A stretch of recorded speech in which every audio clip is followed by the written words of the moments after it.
Hi everyone, I'm Rachel from Rachel Tutors English Online, and today I wanted to share a follow-up video to my video on the quotation sandwich.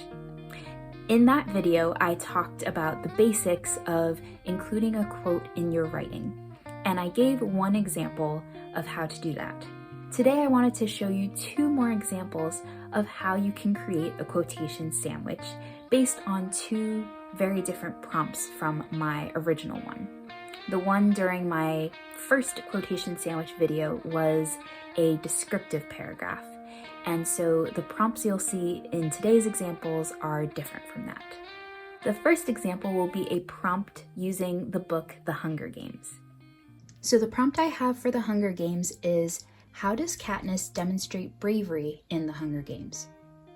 First, I need a sentence answering the prompt. Katniss demonstrates bravery in the Hunger Games when she risks her life in order to escape from the careers. Now I need to give some background information regarding the quote before I actually introduce the quote.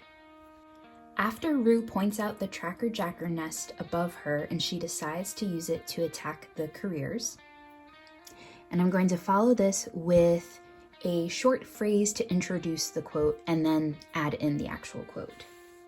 Katniss thinks, if I don't get through this branch in a matter of seconds, the entire swarm could emerge and attack me. I take a deep breath, grip the knife handle, and bear down as hard as I can. And then I add the in-text citations, author's last name, Collins, page number 190.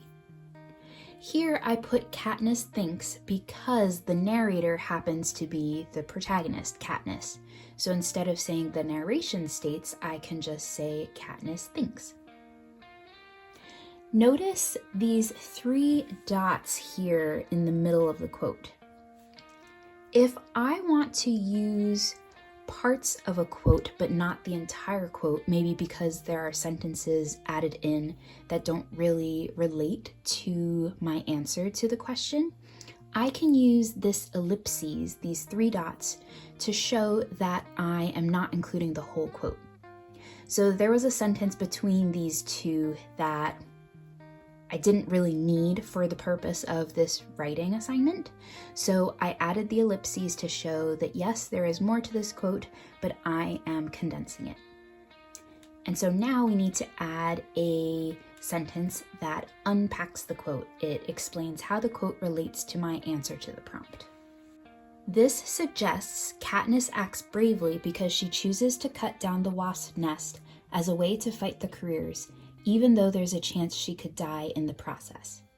So I remind the reader of my answer to the question, and then I explain how the quote supports my answer. As you can see in this example, the format and the structure of the quotation sandwich is the same, but it can apply to different types of prompts. Let's take a look at another example using the book Harry Potter and the Sorcerer's Stone. The prompt I'm using for Harry Potter is, what is one theme in Harry Potter and the Sorcerer's Stone? So first we add a sentence answering the question. One theme in Harry Potter and the Sorcerer's Stone is friendship. And now I'm going to add a little bit of an explanation of how that reveals itself. There are so many friendships in Harry Potter, so I need to zero in on one particular friendship. I'm going to focus on Ron and Hermione's friendship with Harry. So I'm going to give that additional information before giving the background context to the quote. Ron and Hermione are always there for Harry, including the time when Harry decides he needs to get to the stone. So I elaborate on which friendship I'm going to focus on, and then I added some background context to the quote. Because the elaboration and the background context were put into the same sentence, I don't need a phrase introducing the quote. I can simply add this colon right here and then put the quote after it. But will it cover all three of us, said Ron. All three of us? Oh, come off it. You don't think we'd let you go alone? Of course not, said Hermione briskly. And again, I add the author's last name and the page number as the in-text citation. I added the quote And there are a couple of things I wanted to mention about this quote. Sometimes you'll have a quote and there will be a pronoun like this word it, and the reader might not know what it means. You can put your own words there to explain what the speaker is referring to. So instead of putting it here, I can put in the invisibility cloak. So here I give the reader a little bit more information on what Ron is talking about, and I use the brackets to show that it's my own words. The colon ended up being a good choice for introducing this quote because there are multiple speakers in this quote as opposed to one speaker as well. Finally, notice that you can use single quotation marks when someone is speaking within a quote that you are using. So if I'm quoting narration or multiple people's quotes, I use double quotes for the whole quote, the whole part of the book that I'm quoting, and then single quotes for the parts that are spoken by individual characters. And now to add an unpacking sentence.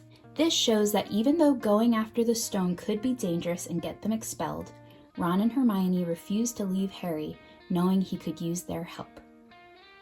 So I refer back to this particular friendship I'm highlighting and explain how the quote highlights this friendship.